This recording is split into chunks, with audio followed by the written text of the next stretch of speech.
the great policies of President Trump and his administration. আমেরিকার president Donald Trump এবং ধনকুবের Elon মাস্কের দ্বন্দ্ব পৌঁছেছে চরম পর্যায়ে। পাল্টাপাল্টি আক্রমণ করেই চলেছেন তারা। এক ধাপ এগিয়ে একে অপরের বিরোধিতায় লিপ্ত হচ্ছেন দুজন। রীতিমতো বাকযুদ্ধে অবতীর্ণ হয়েছেন ট্রাম্প ও মাস্ক। একজন আরেকজনকে ছুড়ে চলেছেন চ্যালেঞ্জ। সবশেষ মাস্ক নতুন রাজনৈতিক দল খোলায় নতুন মোড় নিয়েছে এই লড়াই। এতে আমেরিকার রাজনীতিতে তোলপাড় সৃষ্টি হয়েছে। তিন ভাগে বিভক্ত হয়ে পড়েছেন রাজনীতিকরা।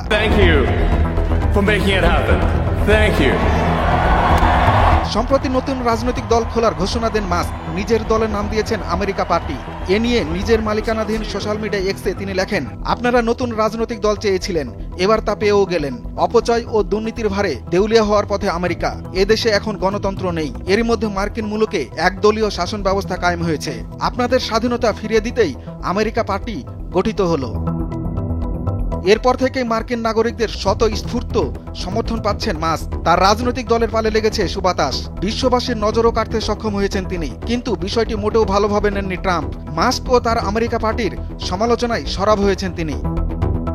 মাস্ককে ব্যঙ্গ করে নিজের মালিকানাধীন সোশ্যাল মিডিয়া ট্রুথ সোশ্যালে ট্রাম্প লেখেন, আমেরিকায় তৃতীয় দল গঠন করা হাস্যকর। এদেশের শাসন ব্যবস্থা দ্বিদলীয়, বরাবরই তাই ছিল, হয় ডেমোক্র্যাট নয়তো রিপাবলিকান। এর মধ্যে তৃতীয় দল শুধুই বিভ্রান্তি তৈরি করে। এখানে কখনোই তৃতীয় দল সফল হয় না। সুতরাং আমি মনে করি মাস্কের দল খোলা উদ্ভট। নিজের লক্ষ্য থেকে সরে গেছেন তিনি। তবু পিছু পা হননি মাস্ক। সোশ্যাল মিডিয়া এক্সে তিনি লেখেন, ট্রুথ সোশ্যাল আবার কি? এর নাম তো কখনো শুনিনি। আরেক পোস্টে টেসলা ও স্পেস এক্স এর প্রতিষ্ঠাতা লেখেন, রিপাবলিকান ও ডেমোক্র্যাটদের সঙ্গে লড়াই করতে হবে আমেরিকা পার্টিকে, এটাই সমাধান। এতে বেজায় চটেছেন মার্কিন অর্থমন্ত্রী স্কট বেসেন্ট। মাস্কের রাজনীতি বাদ দিয়ে ব্যবসায় মন দিতে বলেছেন তিনি।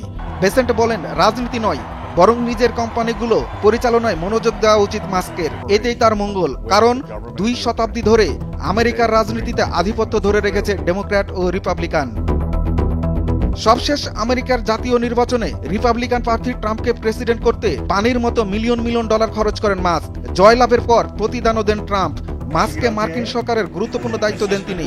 কিন্তু কয়েক মাস না যেতেই আচমকা সেই দায়িত্ব থেকে সরে দাঁড়ান মাস্ক।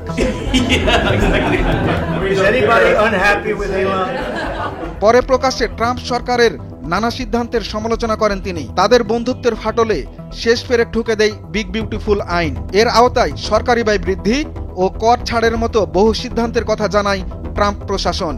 মাস্ক দাবি করেন, ট্রাম্পের পাগলামিতে ভরা এ আইন পাশের ফলে আমেরিকার যুব সমাজের ঘাড়ে দেনা চেপে বসবে। এ দেশ দেউলিয়া হয়ে যাবে। এরপরে নতুন রাজনৈতিক দল গড়ার ঘোষণা দেন মাস্ক। তিনি জানান, 2026 সালের মধ্যবর্তী নির্বাচনে লড়বে আমেরিকা পার্টি। এর আগেও মার্কিন ইতিহাসে একাধিক তৃতীয় দল গঠিত হয়েছে, তবে টিকতে পারেনি কোনোটি। রিপাবলিকান অথবা ডেমোক্র্যাটদের রোশানালো পড়ে ধ্বংস হয়ে গেছে প্রত্যেকটি। এখন মাস্কের দল কতটা সাফল্য পায় সেদিকেই নজর সবার।